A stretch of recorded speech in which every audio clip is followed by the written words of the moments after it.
او د دنیا د تاریخ لوی ظلم هم په دې ورځ شوی دی. د دنیا د تاریخ لوی ظلم چې هغه د رسول الله صلی الله علیه وسلم نیازبین بچے نوسے حضرت حسین رضی اللہ تعالی عنہ هغه هم په کربلا په میدان کې ظالمانو په دغه ورځ شهید کړی. دا د کائناتو د تاریخ لوی ظلم.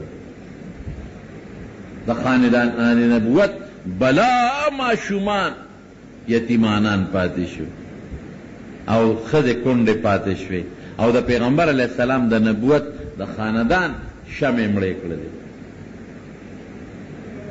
بعضې خلک په دې وجه دې ورځ ته سپېرې وایي نه ګورې خطا نه شي ښه د جمعې په ورځ چې څوک شهید شي دا ورځ سپېروي که دا سړی بختوري سړی بختوري د عرفې په ورځ چې څوک شهید شي نو دا ورځ سپېروي که دا سړی بختوري سړی بختوري ورځ نه سپېره کېږي. نو حضرت حسین رضی الله عنه بختورو چې خدای دا بختوره ورځ ورور خو ظلم شوی.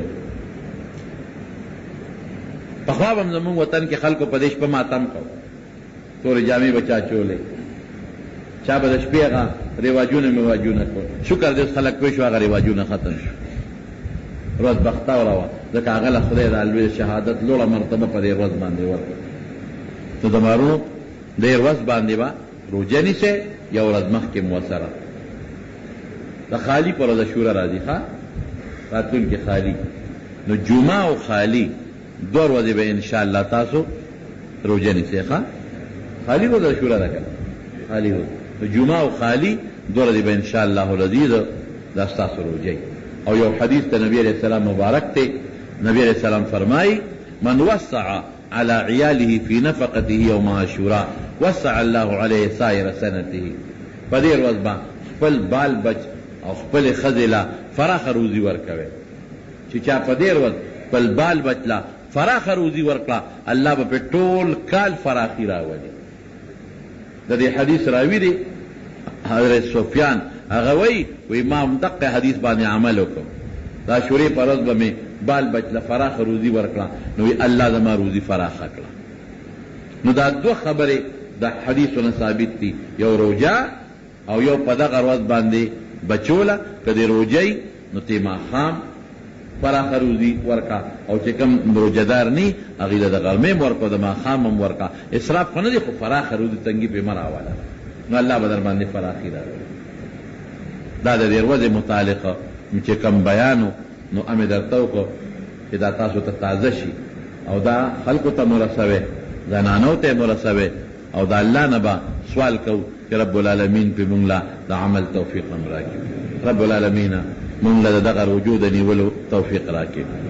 الله العالمین ډېره مبارکه ورځ ده او مونږ یې په عبادت تېره کړي. الله حضرت حسین رضی الله تعالی عنه او د هغه ملګرو له چې کومو ظالمانو ورسره ظلمونه کړي دي الله هغې ظالمانو له په قبرونو په آخرت کې سزاګانې ورکړي او دغه خاندان نبوت ګلونه الله هغوی له خو مونږ ته پته ده چې تا به د هغوی شهادت قبول کړي ځکه نبي علیه السلام مبارک بچي دی هغه پیشنګویي ورکړې وه او خدای مونږ هم سوال کوو چې د جنت لوی مقامات وله ورکړي. الله مونږ له او د مونږ بال بچ له په دغه ورځ پراخه روزي راکړي. رب ذوالجلال که څوک بیماران دي ته وله شفا ورکړي. الله که څوک قرضداران یې قرضونه اخلاص کړي. باید دوستانو د دعا دپاره ویلي دي چا په ټلیفون او چا داسې الله چې چا د دعا دپاره درخواست کړی دی ته دعاګانې قبوله کړي. بعضې ملګري زمونږ د لرې لرې ځای نه راغلي دي اسلام آباد نه پېښور یو ځای بل ځای نه بعضې دوستان الله ته یې د زړه حاجتونو مقاصد پوره کړي په یو یو قدم وله اجر ورکړي. څوک چې حج د بیت الله له تللی دي الله حجونه یې قبول کړي. الله که څوک نه دي تللی نو خدای ته د حج د بیت الله سعادت نصیب کې. خدای مونږ ټول د بیت الله حج له بوځي عمرو له هم بوځي طوافونو له هم بوځي دعاګانې هم قبوله کړي. الہ العالمین تم د خپل پیغمبر تابعداري نصیبه کړي. خدای د ځان قدم د سختو نه مو ساتي. الله د قبر د عذاب نه مو ساتي. الله د آخرت د سختو نه مو ساتي. خدای په دنیا او په آخر کې هم د رسوایۍ نه مو ساتي. د مخلوق د شر نه مو ساتي. د بغضیانو د بغضون نه مو ساتي. د حاسدینو د حسد نه مو ساتي. د شریانو د شر نه مو ساتي. الله د سکیمرانو د سکیمونو نه مو ساتي. کم دوستان چې د کم لرې لرې ځای نه راغلي دي په یو یو قدم وله خدای اجرونه او برکتونه ورکړي او الله ته زمونږ نه راضي شي. دا د رضا د خدای دعا ډېره کوې وی الله ته زمونږ نه راضي شي چې الله راضي شو مسلې به حل شي.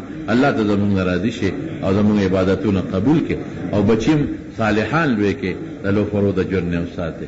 د کاروباریانو په کاروبارونو کې الله برکت پیدا کړي، تنخوادارو په تنخواګانو کې برکت پیدا کړي، زمیندارو په ځمکو کې برکت پیدا کړي او زمونږ په پوهې او په علم او اولادو د دنیا او د آخرت په زندګو کې خیر واچي. آخر وخت کې په خپل کریمه نصیب کړي. لا اله الا الله محمد رسول الله. گران و محترم اوریدونکو، د شیخ الحدیث مولانا محمد ادریس صاحب په دې 641 نمبر کیسټ کې تاسو د عاشوري فضایل واوریدل. دا به تاسو ته پېښور ښار کې بیرون کچرې ګیټ اشرف روډ سره فقیر خان ناصر خان کیسټ هاوس کې د ناصر خان او حیدر خان سره ملاویږي. د دې نه علاوه د شیخ الحدیث مولانا محمد ادریس صاحب د هرې جمعې تقریر به هم تاسو ته د دې دکان نه ترلاسه کیدی شي. ټلیفون نمبر دی 255 29 12. درتلی چې مدینه ته مصطفی کلنا کلا کې دیش و تسلی بپری زما کلنا کلا کې دیش و تسلی بپری زما کلنا کلا.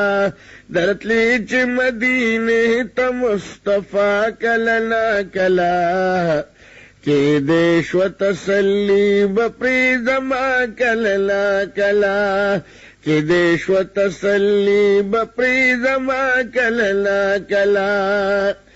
درتلی چې کلا کلا مدینه منورې تا ولار دی محبوبا در اوزی خکلی جنگلی تا لستے میں مخامخ درود پتا کلنا کلا لستے میں مخامخ درود پتا کلنا کلا کہ دیش و تسلی بپری زما کلنا کلا کہ دیش و تسلی بپری زما کلنا کلا.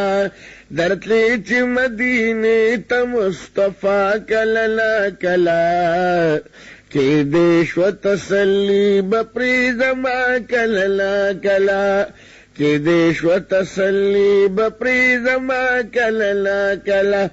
درتلی چې مدینه ته ارمان دې چې رسولا مدینہ وطن زماوے استوګنمې وې هلته در سره مسکن زماوے لیدې مې دغه ګنبد خضرا کلنا کلا لیدې مې دغه ګنبد خضرا کلنا کلا کہ دیش و تسلی بپری زما کلنا کلا.